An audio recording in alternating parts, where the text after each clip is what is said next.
Hello, friend, and welcome back to Couch Tales, Why We Do What We Do, the podcast where we dive into the funny, sometimes not so funny psychology of what makes us tick. I'm your host, Analia, and today we're tackling a spicy topic. Why does arguing with a man's decision often backfire? Now, before we dive in, let me clarify. This isn't about who's right or wrong in relationships or some outdated women should be seen and not heard nonsense. This is about understanding some interesting psychological patterns that can help all of us. Let me tell you a story about my friend Sophia. Sophia and her husband Marco had been planning their summer vacation for months. Marco had his heart set on a camping trip in the mountains. Sophia, however, was dreaming of a beach resort with actual plumbing and minimal chance of bear encounters. When Marco announced he had already reserved the site, Sophia went into full debate mode.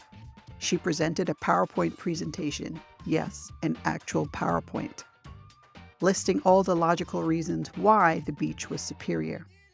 Better weather, lower chance of rain, proximity to medical facilities, and a comprehensive comparison of bathroom options. The more facts and arguments Sophia presented, the more Marco dug in his heels. His face got that stony look that screamed, "I've made up my mind." She even showed him reviews from people who had terrible experiences at that specific campground, complete with photos of questionable outhouse facilities. Marco's response, though, he bought a bigger tent and extra bug spray. What started out as a simple disagreement turned into a 3-week Cold War that ended with them taking separate vacations. Marco went camping with his brother, while Sophia went to the beach with her sister. Both claimed they had a great time, but their social media stories told a different tale of forced smiles and passive-aggressive captions. So what happened here? Why did Sophia's logical approach completely backfire? From an evolutionary perspective, our bearded psychology ancestor from Vienna might say this touches on deep-seated ego defense mechanisms. When someone challenges a decision we've made, our brain often perceives it as a threat, not to the decision itself, but to our competence and autonomy.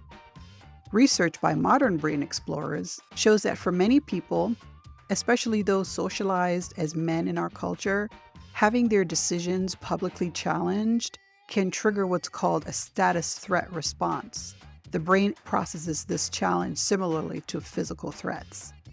Relationship studies found that when people feel their competence is being questioned, the amygdala, our brain's alarm system, activates.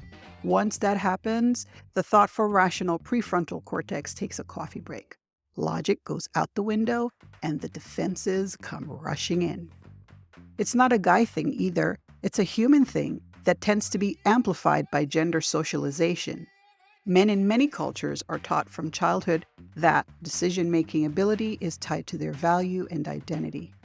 So when that's challenged, it can feel like a challenge to their core self. So what could Sophia have done differently? A more effective approach might have been to affirm Marco's camping decision first, then introduce alternatives as additions, not replacements. Something like, "I love that you found this campsite. I'm wondering if we might also consider spending a few days at the beach resort I found for the second half of our trip." This approach acknowledges the person's decision-making capability while creating space for discussion. It's not about manipulation. It's about understanding how our brains process challenges to decisions we've already emotionally invested in. Instead of presenting counter-arguments, ask genuine questions about the decision. What are you most excited about with camping? Or, what made you choose this particular site? This often leads to the person voluntarily considering alternatives without feeling defensive. The research shows that timing matters too. People are much more open to reconsidering decisions before they've announced them publicly. Once someone has declared, "This is what we're doing," changing course means potentially losing face. The reality is, None of this is about women needing to tiptoe around men's feelings. It's about understanding how all human brains work and using that knowledge to communicate more effectively.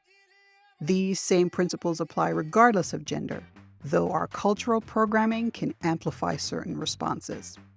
So next time you find yourself wanting to change someone's mind after they've already planted their flag on a decision, remember Sophia's PowerPoint disaster. Instead of launching into debate mode, try curiosity, affirmation, and introducing alternatives as additions rather than replacements. And maybe, just maybe, compromise on a cabin by a lake with both mountains and a beach. And proper toilets. Always negotiate for proper toilets, friends. Now, I know I have an episode about why compromise is unsatisfying, but ultimately the decision is left up to you. All right, that's it for today's episode of Couch Tales, Why We Do What We Do. I'm your host, Analia. If you like this episode, please take a moment to follow, subscribe, and share it with a friend. Until next time, friends, stay curious, stay kind, and remember, sometimes the best way to win an argument is to avoid having one in the first place.